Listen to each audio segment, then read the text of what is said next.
मैं बहुत खुश हूँ कि मुझे ये मौका मिला कि मैं यहाँ पे आके बच्चों को अपनी भारतीय संस्कृति से रूबरू करा रहा हूँ।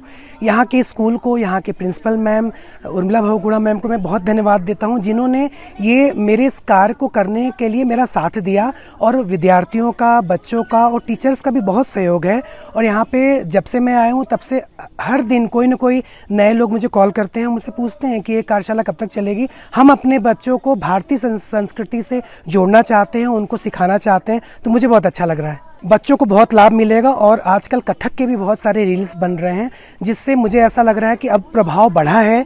अभिभावक, टीचर्स और बहुत ऐसे जगहों पे जहाँ पे हम नहीं पहुँच पा रहे हैं, पर रील के माध्यम से वहाँ कथक नृत्य पहुँच रहा है। तो हमें बहुत आसानी होगी, मुझे लगता है आने वाले समय में मुझे और आसानी होगी कि अगर हम किसी को ये बताते हैं कि आपका बच्चा कथक नृत्य सीखेगा, तो बहुत खुशी खुशी अपने बच्चों को कथक नृत्य सीखने के लिए हमारी इस कक्षा में भेजेगा। अभी तक तो हम लोगों ने काफ़ी सारी चीज़ें सीख ली है कथक के बारे में, और कथक में हम क्या कुछ जानते हैं, कथक के बारे जितना हम जानते नहीं थे उत्तर भारत के सांस्कृतिक नृत्य के बारे में।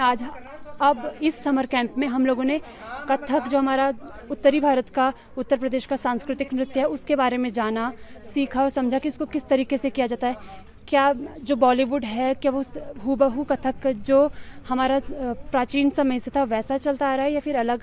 हमने ये भी सीखा। और हमने ये भी सीखा कि कथक को कैसे शुरू किया जाता, कैसे कथक में नमस्कार किया जाता, कैसे नृत्य में नमस्कार किया जाता, कैसे गुरु वंदना नृत्य में की जाती है, और भी बहुत कुछ हमने सीखा। और इस समर कैंप में हम लोगों ने जितना कथक नृत्य के बारे में सीखा उतना शायद ही हमने कभी सुना होगा। तो हमें बहुत ज़्यादा पर्सनली पसंद आया कि कथक जो उत्तरी भारत का नृत्य है उसे सिखाने के लिए गुरुदेव हमारे बीच आए और हमें सिखाया। तो ये हमारे लिए, शायद हमारे स्कूल के लिए या फिर हमारी जगह के लिए काफ़ी ज़्यादा प्राउड की बात है, हम बच्चों के लिए, कि हम लोग कथक सीख सकें। इससे पहले कथक के बारे में जानते थे क्या?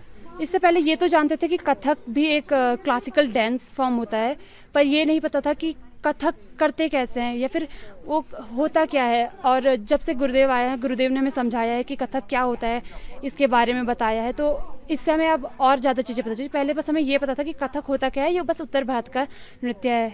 हमारा उद्देश्य बच्चों की ऊर्जा को सकारात्मक दिशा देना है। जैसा कि आप लोग जानते हैं कि टीनेजर्स बच्चों में ऊर्जा असीमित होती है, और आज के दौर में सोशल मीडिया का ज़्यादा उपयोग करके बच्चे डिस्ट्रॉय माइंड हो रहे हैं, उनका मस्तिष्क जो है ऊर्जा का दुरुपयोग कर रहा है। तो हम संगीत के माध्यम से बच्चों का मानसिक विकास कर सकते हैं, उनका सांस्कृतिक विकास कर सकते हैं, उनकी ऊर्जा का सकारात्मक प्रयोग कर सकते हैं। हमने 50 बच्चे सेलेक्ट किए हैं, और ये 50 बच्चे, हमारा ऐसा मानना है कि उत्तराखंड में विभिन्न जगह जाकर अब हम अपने बच्चों की टीम के साथ सरकारी विद्यालयों में, विशेषकर GGIST में महीने में एक वर्कशॉप रखना चाह रहे हैं, और उसमें अधिकारियों से भी हम अनुमति लेंगे। और उससे क्या होगा कि हमारा बच्चा पाश्चात्य संगीत से अपनी दृष्टि हटाकर भारतीय संगीत को, भारतीय संस्कृति को अपनाने का प्रयास करेगा, ऐसा मेरा मानना है। और जनमानस का बहुत सहयोग मिल रहा है। शाम के समय पे हमारे पास 50 से 55 अभिभावक आ रहे हैं, उनमें हमारी टीचर्स जुड़ रही हैं, हमारी खुद ही 5 टीचर्स भी सीख रही हैं प्रशिक्षण में, और अभिभावक भी जुड़ रहे हैं। और मुझे ये लग रहा है कि हमारे समाज में एक नई आशा की किरण चल रही है, किरण जल रही है, और इस आशा के दीप को जगाना है, बच्चों को अपनी संस्कृति से जोड़े रखना है। अगर आप ये वीडियो YouTube पर देख रहे हैं तो हमारे चैनल को सब्सक्राइब करें और बेल आइकन को दबाना ना भूलें। अगर आप Facebook पर ये वीडियो देख रहे हैं तो हमारे पेज को लाइक करें।